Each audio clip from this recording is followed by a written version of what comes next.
Hello students, welcome back to our channel. This is going to be the last part of this chapter and we are going to sum up the whole chapter today. In last class we have discussed or we have understood the meaning of term directive principles of state policy. Along with that we have understood that what are the major provisions in directive principles of state policy and what is the use of including them in our constitution. We have also discussed that fundamental rights are non-justiciable. It means you can't take the shelter of judiciary for their enforcement. But as we have discussed fundamental rights, so we have discussed constitutional remedies. And if our fundamental rights are exploited, we can go to judiciary for the enforcement. But there is no the same thing in the matter of directive principles of state policy. So today we are going to discuss if fundamental rights are justiciable, directive principles are non-justiciable. So what is the relation between these two things? So let us discuss now relationship between fundamental rights and directive principles. It's possible to see both fundamental rights and directive principles are complementary to each other. As I told you in the last class also, as we see duties and rights, है ना, as we see liberty equality, they are complementary to each other.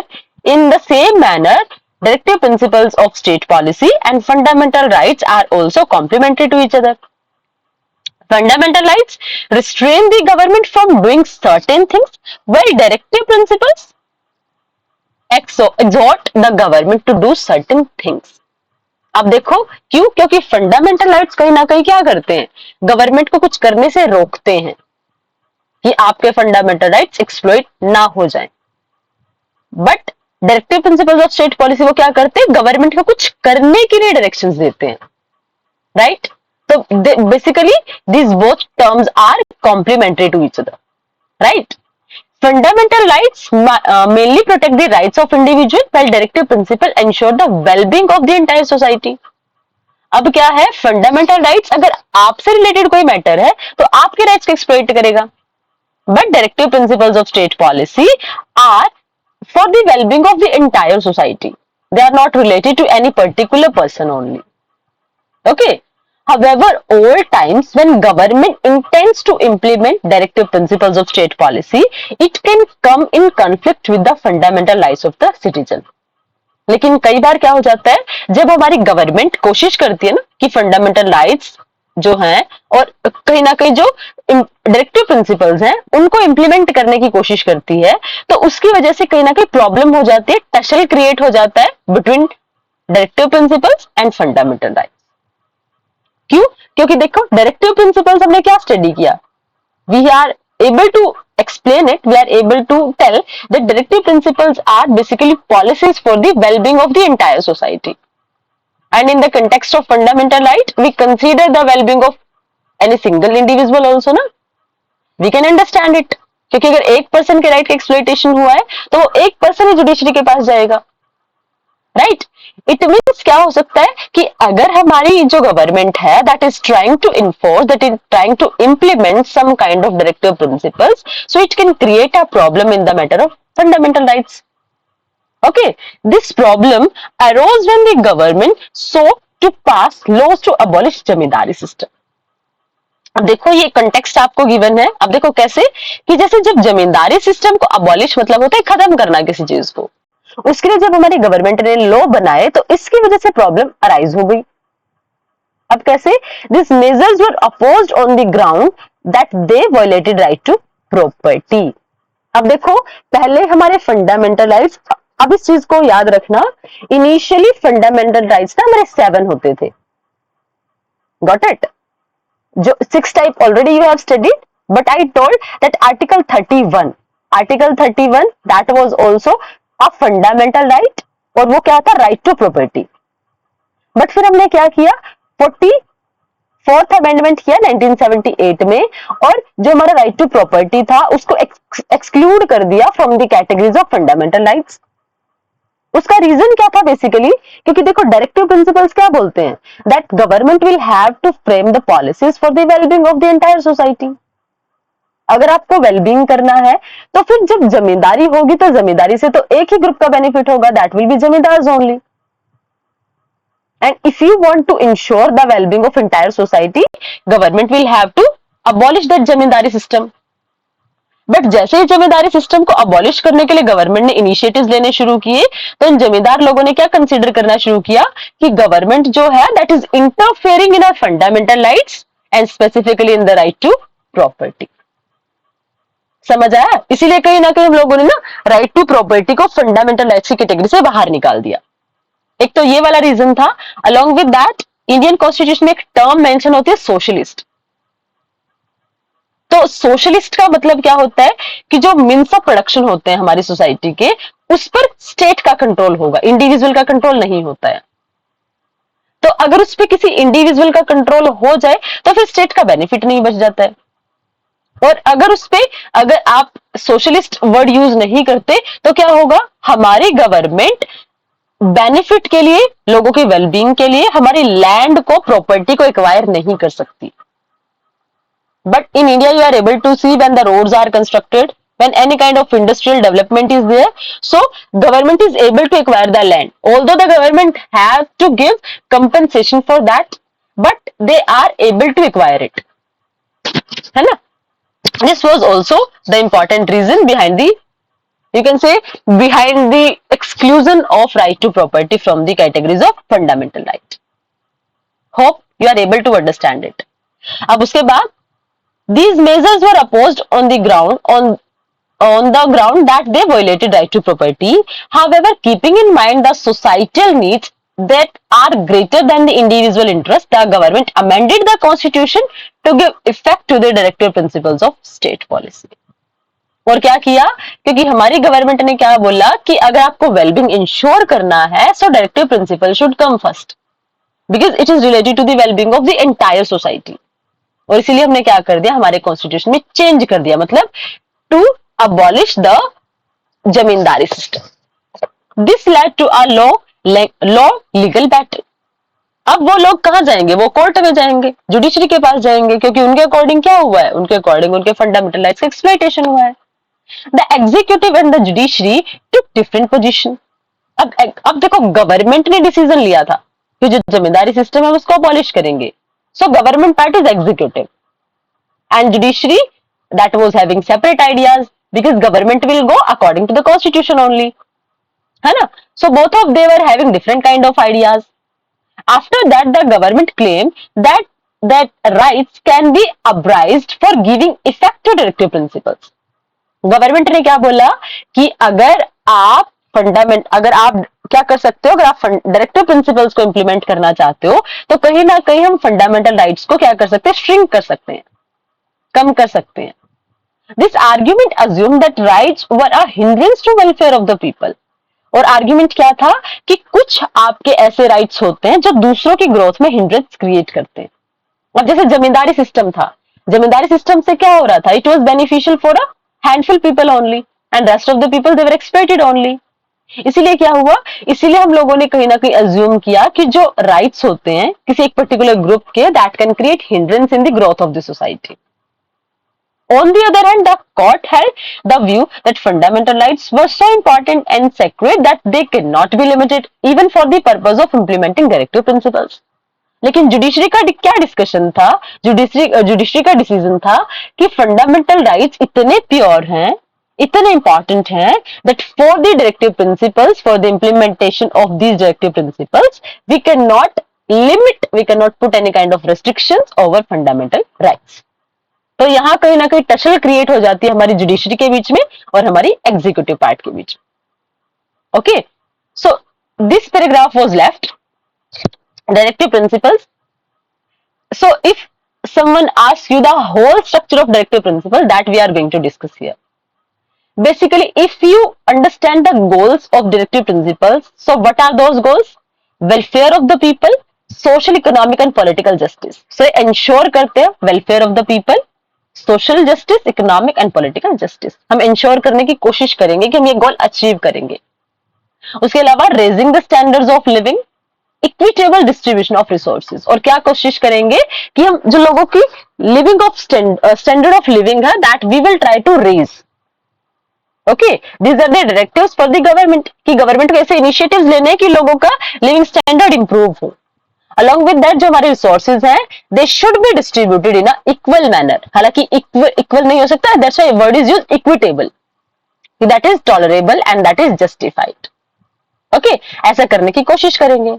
After that promotion of international peace, और इसके अलावा हम क्या करेंगे, we will try to ensure international peace and we will try to give our cooperation in that particular direction only. Okay, these are the goals which we are trying to achieve with the help of directive principles of state policies. Okay, after that इसके जो policies हम लोगों ने बनाई, अब क्योंकि देखो goals हम लोगों ने set कर लिए तो उसके लिए अब आपको पॉलिसीज भी बनानी पड़ेंगी, राइट। जैसे आप लोगों ने गोल सेट कर लिया कि मेरे को 11th क्लास में टॉप करना है, तो आपको पॉलिसीज भी तो उस हिसाब से बनानी पड़ेंगे ना, आपको टाइम टेबल बनाना पड़ेगा, उसको स्ट्रिक्टली फॉलो करना पड़ेगा द सेम मैनर। तो देखो इसके लिए हमने पॉलिसी क्या बनाई, uniform civil code. Uniform civil code means that all person of the country will be treated equally, चाहे उनकी कोई भी कास्ट है, कलर है, रिलीजन है, जेंडर है, किसी के साथ डिस्क्रिमिनेशन नहीं हो सकता है। Prohibition of consumption of alcoholic liquor, ये हमने क्या किया कि अगर आपको वेलबींग इंश्योर करना तो wellbeing that not only in economic manner but in the aspect of health also. So consumption of liquor that can create a problem in the aspects of health, so that's why we will try to prohibit it. Promotion of cottage industry, अब जो छोटी छोटी industries होती हैं वो क्या होती है, उनको हम प्रमोट करने की कोशिश करते हैं। Prevention of slaughter of useful cattle, अब देखो क्या होता है स्लॉटर मतलब उनको मीट के लिए जब हम कट कर देते हैं, स्लॉटिंग जो होता है ना, तो वो क्या होता है बेसिकली उसको प्रिवेंट करने की कोशिश करेंगे। And for what? Because our fundamental duty is saying us that we will try to protect the creature of our country also along with our environment. Promotion of village panchayat, और हम village panchayat क्या करेंगे, उसके ऐसी पॉलिसीज बनाई कि जिसकी वजह से हमारे जो पंचायत है ना उनका प्रमोशन हुआ। And we are able to see that the third part of our government, third level that we can say local self government is having a lot of responsibility and lot of authority also, and for what we have done it for the achieving of the directive principles of state policies. Got it? तो ये policy हम लोगों ने बनाई हुई है। After that अब देखो नॉन जस्टिसेबल राइट्स, अब हालांकि जो फंडामेंटल राइट्स होते हैं वो हमने पढ़ा कि वो जस्टिसेबल हैं, but directive principles of state policy are non justiciable rights, है ना। एडिक्वेट लाइवलीहुड, आपको क्या मिलेगा, एक ऐसी लाइवलीहुड मिलेगी जो एडिक्वेट होगी, मतलब रैशनल होगी, रिजनेबल होगी। Along with that equal pay for equal work for man and women, अब देखो ये बहुत ज्यादा इंपॉर्टेंट है, इसलिए हम लोगों ने फिर क्या किया कि कहीं ना कहीं इसकी वजह से हमारी गवर्नमेंट को ऐसी पॉलिसीज बनानी पड़ी कि वर्क प्लेस पे there can be equality on the basis of gender also. So ये इसमें क्या मेंशन है कि हम इंश्योर करेंगे that there should be equal wages for equal work. पहले क्या होता था, वुमेन के वर्क को लेस कंसीडर करते थे, इसीलिए हमें डायरेक्टिव प्रिंसिपल्स में इंक्लूड करना पड़ा कि ये सारी चीजें ऐसी होनी चाहिए कि आप फीमेल्स को अगर इक्वल वर्क करें तो why should not we pay them equal as compare to man, right. So right against economic exploitation, इसके अलावा हम क्या करेंगे, इकोनॉमिक एक्सप्लॉयटेशन हुआ तो उसके अगेंस्ट आपको राइट मिल जाए, राइट टू वर्क। अब देखो हमने पढ़ा कि ऑक्यूपेशन आप कर सकते हो, बट ऐसी पोजीशन अगर ऑक्यूपेशन मिल ही नहीं रहा तो ऐसे में गवर्नमेंट के ऊपर डायरेक्शंस देता है directive principles of state policy कि वो इंश्योर करेंगे लोगों को राइट टू वर्क। और आप लोगों ने अगर सुना होगा मनरेगा, Mahatma Gandhi national rural employment guarantee act, that is the impact of state policy directly, directive principles of state policy directly you can say. After that, early childhood care and education to children below the age of 6 years. और क्या है कि हम early childhood care provide करवाएंगे, और जो childhood education होती है, जो केयर होती है, that will provide at the age of for the age of 6, the children who are below the age of 6 years. Right. So basically ये कुछ गोल्स हैं जो हमने सेट किए हैं which we will achieve through the directive principles of state policy. These are the policies which we have framed, जो हमने इनसे कहीं ना कहीं इंस्पायर होके हम लोगों ने इंप्लीमेंट किए सोसाइटी में। अब ये नॉन जस्टिसेबल राइट्स है, but there are some important guidelines for the government to ensure actual justice in the society. For example, you can see that right against exploitation is there, right? Along with that, gender equality is also there. Along with that, protection of child right is also there, है ना? So we are able to see a lot of important things are mentioned here. Okay, अब देखो, tell me what is the point of saying nice thing in the constitution if these cannot be implemented by any court? अब आपके दिमाग में भी question आया होगा कि अगर नॉन जस्टिसेबल है तो फिर इनकी वैल्यू क्या है, because we can't go to the judiciary for their implementation, है ना? बट इनका सबसे बड़ा जो इनके पीछे जो पावर वर्क करती है that is the legal force, कि ये गवर्नमेंट को कहीं ना कहीं बाइंड कर देते हैं, कि बाउंड कर देते हैं कि आपको ऐसी चीजें बनानी है, हमेशा गवर्नमेंट को डायरेक्ट करते हैं। ओके, हमेशा गवर्नमेंट को याद दिलाते रहते हैं कि आपको ये चीजें बनानी है। जैसे आपके टीचर्स आपको टाइम टू टाइम याद दिलाते रहते हैं ना, एग्जाम्स आने वाले हैं, you will have to study, you will have to do that, तो वो भी क्या दिखाते हैं कि ये हमारे गोल्स हैं, तो हमें उसके लिए पॉलिसीज बनानी होती हैं। So that is the importance. Okay, this we have discussed. अब देखो, right to property that I was telling you already, that behind the controversy about the relationship between rights and directive principles, there was one important reason. In the constitution originally there was a fundamental right to acquire, possess and maintain property, but the constitution made it clear that the property could be taken away by the government for public welfare. अब देखो, controversy क्या थी? जमींदार ने क्या बोला था कि हमारे राइट टू प्रॉपर्टी एक्सप्लॉइट हो रहा है, बट ओरिजिनली कॉन्स्टिट्यूशन में क्या मेंशन था कि गवर्नमेंट कैन एक्वायर, पोजेस और maintain property, but the objective should be public welfare only. Since 1950 government made many laws that limited this right to property, but government ने फिर क्या किया, 1950 के बाद बहुत से लॉज बना दिए जो इस राइट टू प्रॉपर्टी को लिमिटेड करते थे। This right was at the center of the long debate over the relationship between rights and directive principles. और ये राइट कहीं ना कहीं कंफ्लिक्ट का इशू बन गया between fundamental rights and directive principles of state policy, क्योंकि अगर आप राइट टू प्रॉपर्टी इंश्योर करते हो तो आप डायरेक्टिव प्रिंसिपल्स इंप्लीमेंट नहीं कर पाओगे। अगर आप डायरेक्टिव प्रिंसिपल्स दे पा रहे हो तो फिर आप फंडामेंटल राइट्स के साथ कहीं ना कहीं क्या करोगे, कॉम्प्रोमाइज करने की कोशिश करोगे। So finally, in 1973, the Supreme Court gave a decision that a right to property was not part of the basic structure of the Constitution. हमने क्या बोला कि जो राइट टू प्रॉपर्टी है वो बेसिकली बेसिक कॉन्स्टिट्यूशन का पार्ट नहीं था, बेसिक स्ट्रक्चर का पार्ट नहीं था, and therefore parliament had power to abridge this right by an amendment. इसीलिए हमारे जो, क्योंकि we are having legislature and elected legislature, that's why parliament is having the power that it can amend it, and the same work was done by the parliament in 1978 with the help of 44th amendment. Keep in your mind, because MCQ question can be framed from here, year also and amendment number also.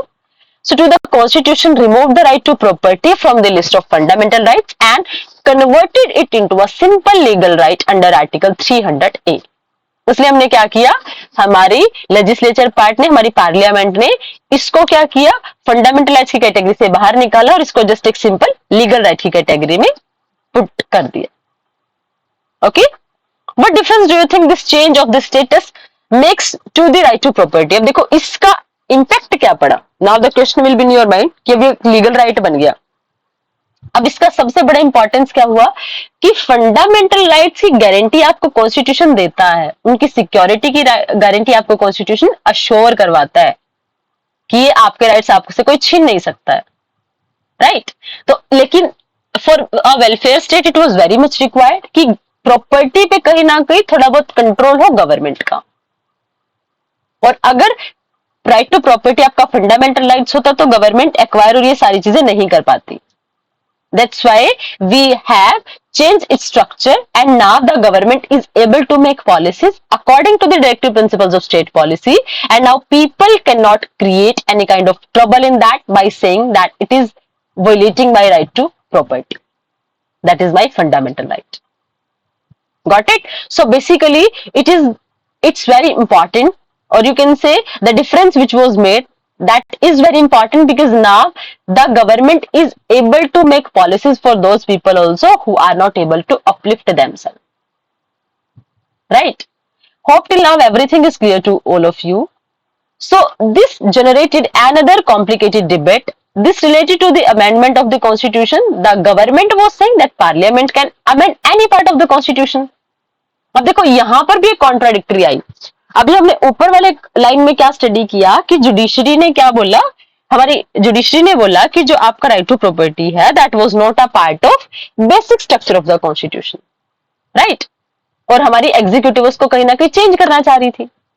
सो यहाँ पे contradictory क्या आई कि हमारी जो government थी वो बोल रही थी because parliament is the legislature part that is having the power to change the constitution.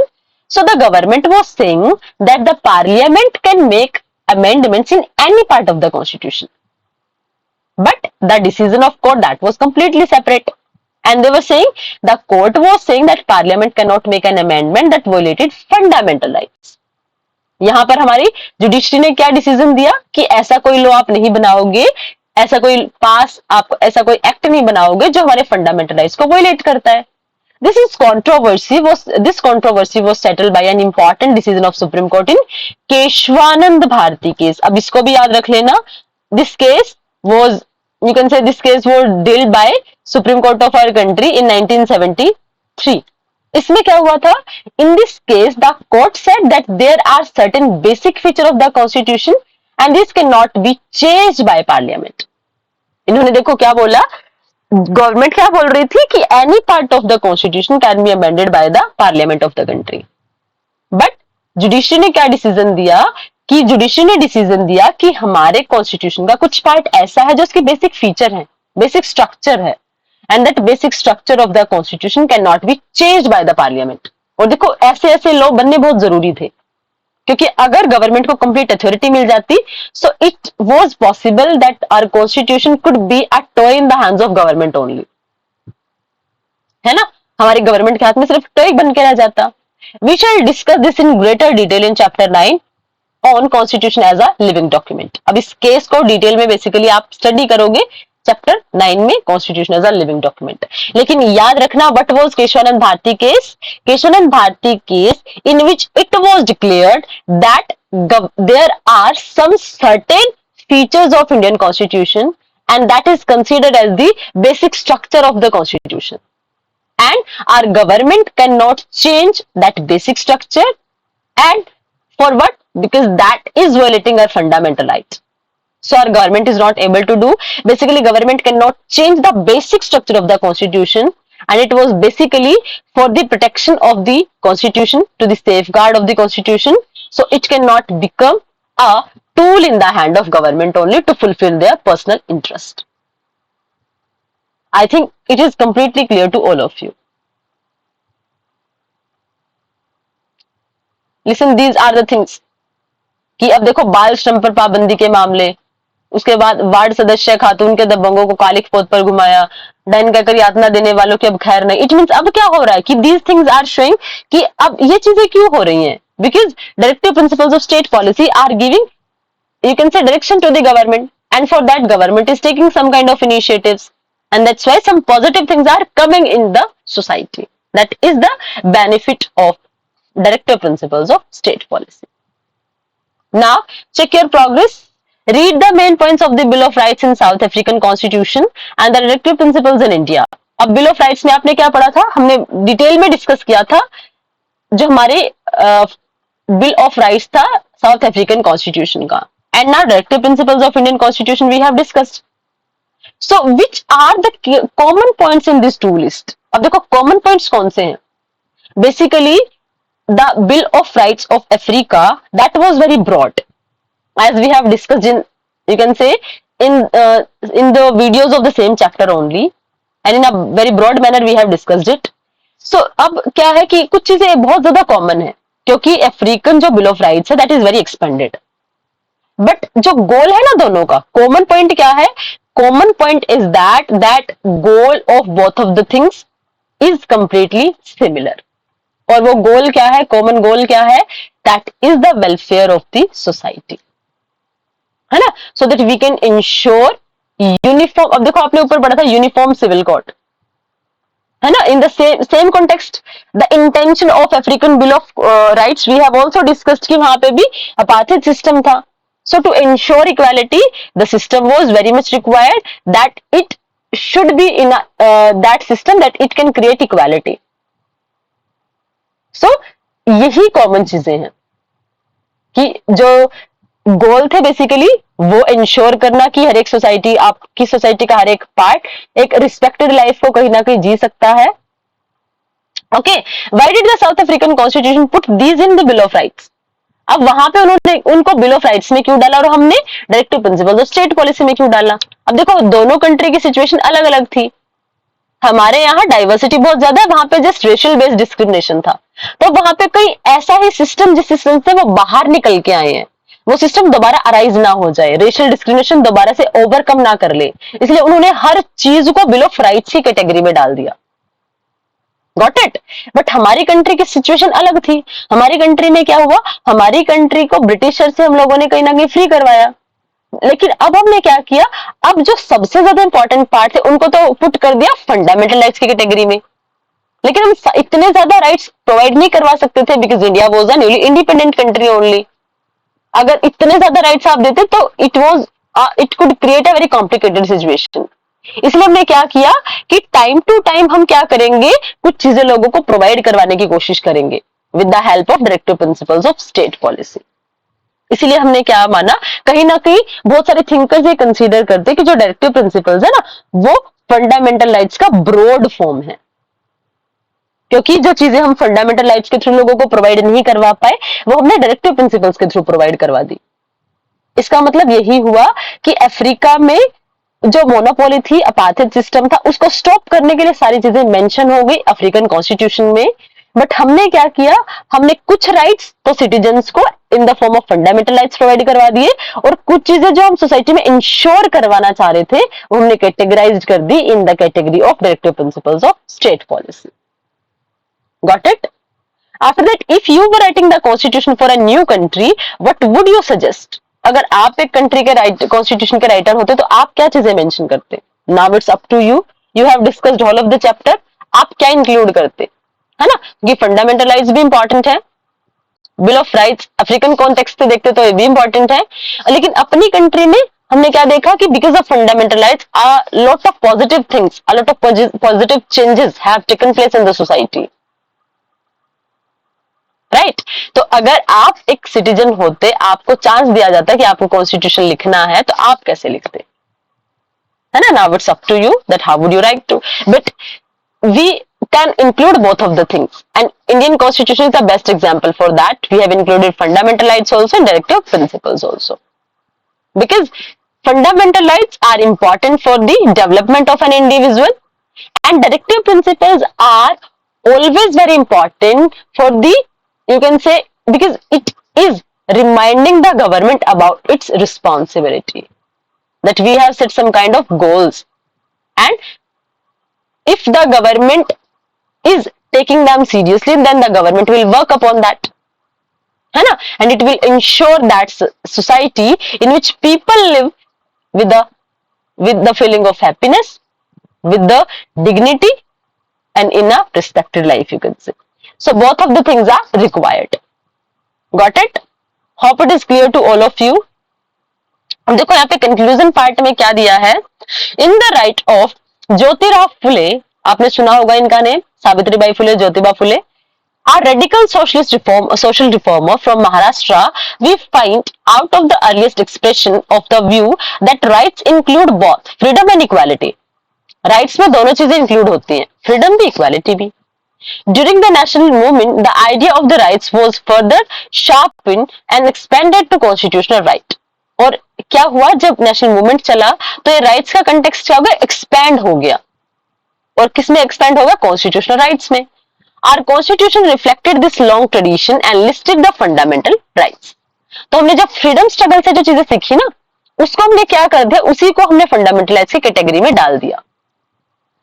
Since 1950, the judiciary has functioned as an important protector of fundamental rights. और 1950 से हमारी कंट्री की जुडिशरी बहुत इंपॉर्टेंट रोल प्ले कर रही है हमारे fundamental rights को प्रोटेक्ट करने में. Judicial interpretation have expanded the scope of rights in many respects. The government and administration of our country function within this overall framework. अब हमारी जो जुडिशियल इंटरप्रिटेशन होती है, जो हमारी जुडिशरी बार बार इंटरप्रेट करती है, ये क्या हो रही है? Have expanded the scope of rights, इसने राइट्स के स्कोप को बहुत ज्यादा एक्सपेंड कर दिया. The government and administration of our country function within this overall framework.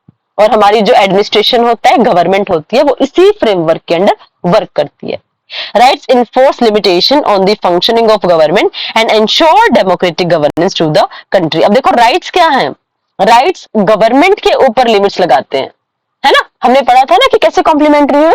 जो राइट्स है वो गवर्नमेंट की पावर के ऊपर चेक्स लगाते हैं, और जो डायरेक्टिव प्रिंसिपल्स है वो उसको गाइड करते हैं, बार बार कुछ ना कुछ रिमाइंड कराते हैं. राइट? तो ये क्या करते हैं? लिमिट्स लगाते हैं गवर्नमेंट की पावर के ऊपर, इंश्योर करते हैं democratic governance of the country. So now hope whole of the chapter, every single term, every single word is completely clear to all of you. If you are having any kind of query, any kind of doubt, now also feel free to ask your doubts in comment section, and we will start next chapter from the next video, you can say. Till then, revise the chapter, keep learning, stay connected. Thank you. Thanks a lot.